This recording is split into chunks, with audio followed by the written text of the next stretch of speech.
What's up everyone, I'm Eldritch and welcome back to the stream summary, where I take the CSE streams with Q&As, which can sometimes take up to 2 hours, and sum them up into a less than 20-minute video for your viewing pleasure. This week, Mark and Andrew sadly had to give us some bad news, namely that the start of Beta 1 was going to have to be delayed. The reason for this delay is the ability system. As the tech was set up, it was too convoluted and too complex, and massive workarounds would have had to happen for the system to work at all. And so the team decided to kind of roll the tech side of the ability system back in order for them not to have to change the design aspect of the system. So I want to repeat this once again. This is a simple problem with the tech side of the ability system, and them taking time to redo the tech side means that they don't have to change the design. So we are still going to get that cool ability system that we've been promised. It's just going to take a little bit longer. Now, what exactly is the problem? I am personally not a programmer. I don't know anything about programming games, but from how Andrew explained it, this is how I imagine it. So he said originally he set out to make a basic combat system that would allow people in the ultra basic game that they have to hit someone with a sword and throw a fireball across the screen. And this would of course allow for a sword to be swung at someone and for a fiery ball of doom to be thrown at somebody. But as soon as they came to the point where they wanted to add different things, they needed to tack on bits onto this very basic combat system.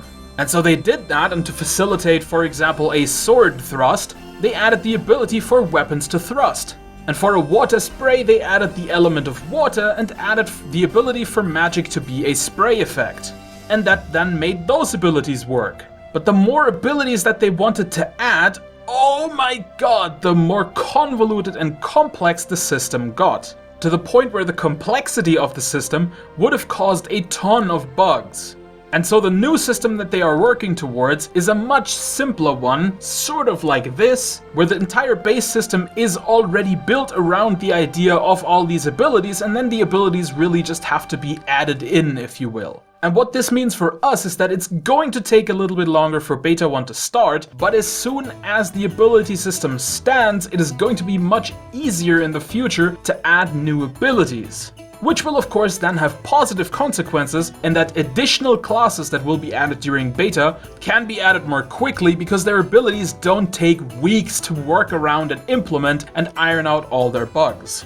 Now, as to how long this delay would last, Mark said it would be weeks rather than months. But seeing as we're already 2/3 of the way through April, that still means it's going to be at least May if not June. And I'm going to do the following. I'm going to say, CSE, if at all possible, why not launch your beta on the 25th of May? For absolutely no reason other than it would be an awesome 31st birthday present for yours truly. I mean, not that I'm already getting Overwatch and Total Warhammer on the day before my birthday, but still, it would be very cool to complete the trifecta. Furthermore, the team is not going to continue the full crunch that they've been on for the last couple of weeks. Most of the team is going to return to normal working hours. For this news release, they also had big long interviews with both Massively OP and MMORPG.com. If you know these sites, you've probably already seen them, but if you don't, I will have links to both of these sites in the description for this video, because both those sites are definitely worth reading if your main interest is MMOs. I'm not going to dissect those interviews as well, because I'm going to cover most of what's talked about in there in the video anyway, but you could do a whole lot worse for yourself than checking those interviews out. Mark also said that there would be no more stretch goals until the game entered Beta 1, because he doesn't think it's very fair to keep pushing the beta ahead and still trying to fill up stretch goals, when the main thing everybody backing the game wants is to finally get their hands on something that resembles a game. Mark kindly asked for everybody's patience in this, but he says he understands if people would rather ask for a refund. Now here's my 2 cents on this. I started playing Dark Age of Camelot in 2001, that is 15 years ago. When I was 15 or 16 years old in fact. And I played practically nothing but Dark Age of Camelot for over 4 years. When World of Warcraft came out, I did play quite a bit of that as well, but I still played Dark Age of Camelot. And I kept returning to Dark Age of Camelot over the years because I just loved the game so much. And honestly, for the last 10 years, my one hope for the gaming industry was that I would live to see a Dark Age of Camelot 2. Now, of course, Camelot Unchained isn't Dark Age of Camelot 2, but it is the closest thing we are ever going to see, and as a project itself, I love it. But let me engage in some hyperbole and say that, yes, this is basically what I've been waiting for 10 years. And so because I've been already waiting for 10 years, I can wait a few months longer. It doesn't bother me at all, because especially since I have been waiting for so long, I really want this game to be good. The last thing I want is another Warhammer Online. While I love that game, it was incredibly rushed and just not ready for a launch. And I honestly would rather see Camelot Unchained launch in 2017 or 2018 than have it launch in 2016 and be utter garbage. For reference, if you want to hear me talk about beloved franchises pumping out cash-grabby bad games, look no further than my last video with the top 5 reasons why the Doom multiplayer beta sucks. Yes, I do care very much about these old games, but I want them to be good, because if they're bad, I'm gonna have to get very angry. And you don't want to see Donkey when he's angry. Or maybe you do. I don't know. That being said, however, I also completely understand if anyone wants to refund their game. And honestly, if you are dissatisfied or if you feel disillusioned with Camelot Unchained, then the refund might be an option for you. Because while I dearly love this project and absolutely want to see it succeed, I also very dearly care about consumer rights. And crowdfunding is a bit of a dodgy thing. We were promised certain things and now these promises are being broken, which puts us in a position where asking for a refund really isn't an unethical thing or a bad thing.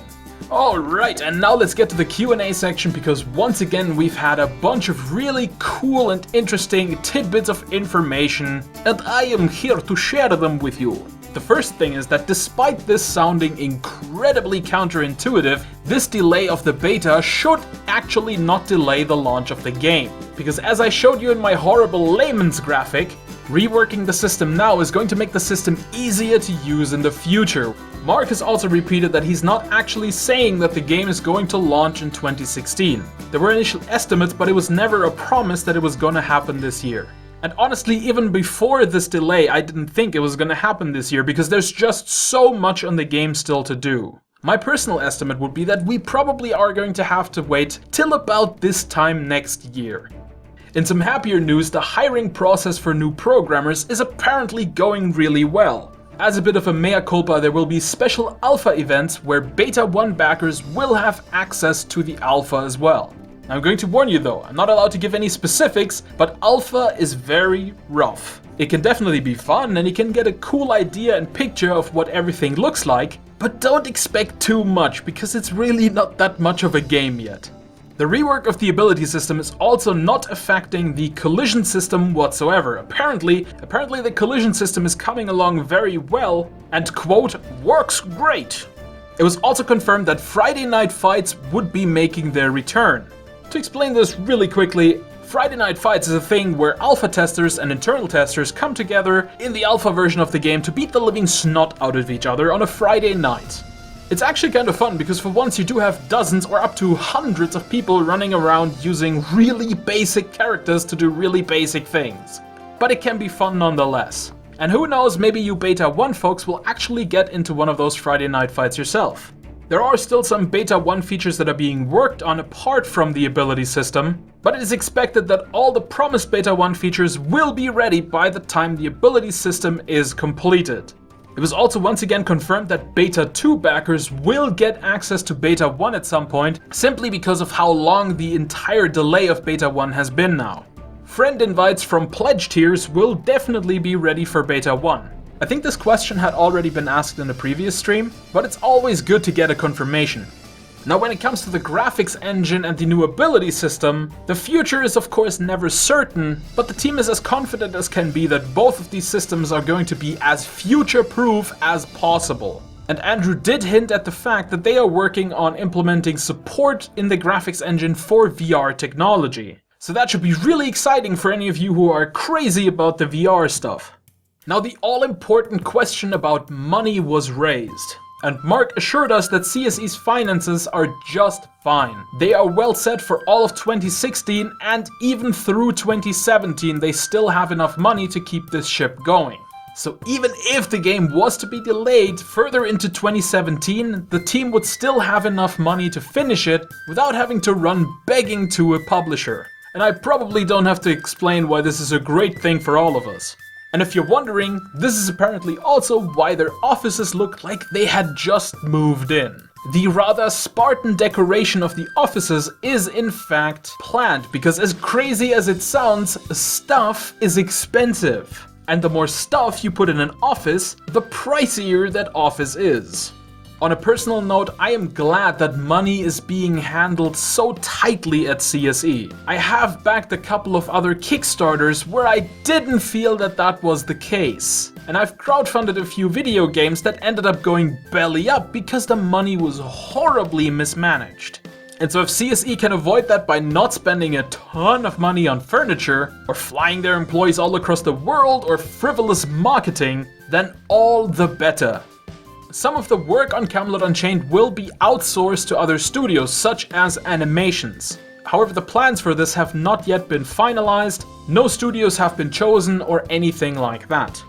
Unrelated to this stream, a couple of days ago the news made the round that Brian Green, senior engineer at CSE, had in fact left the company. And someone during the stream was asking if it had anything to do with the ability system or if Mark could further explain what actually happened. Mark basically said that he does not like to cause drama with these things.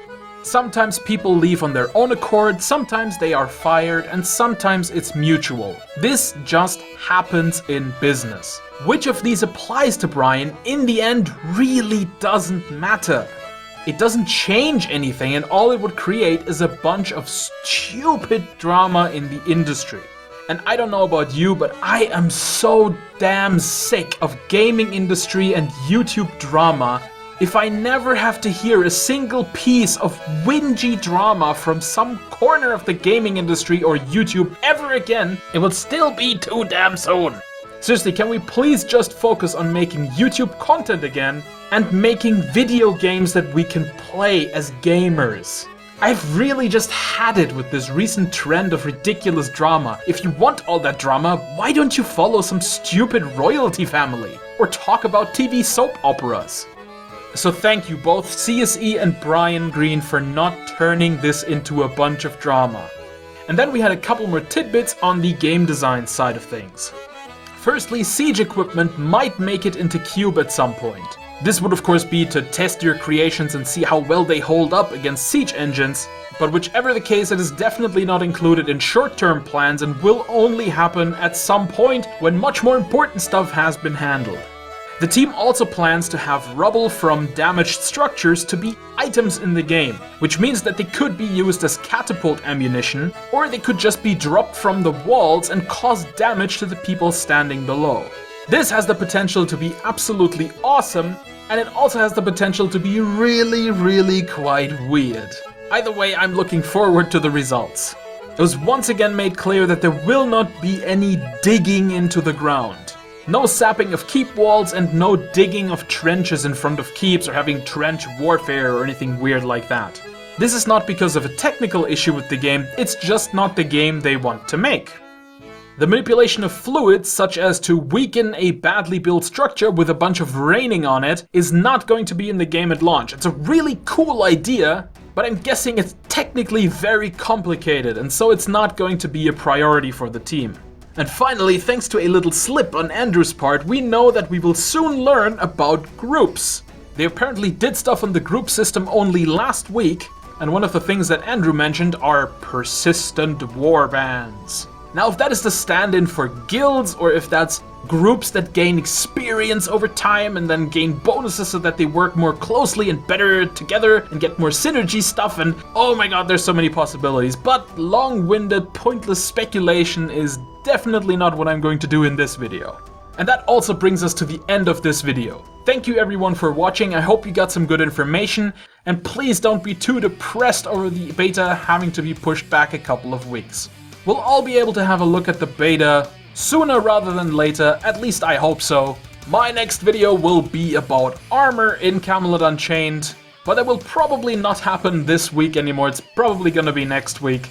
But definitely look out for that video because I have put a ton of work into it and made it the best argumentation that I could. And I'm quite damn proud of it so far, so you better watch it. But until then, I've been the Cloaking Donkey and I'll see you in another video.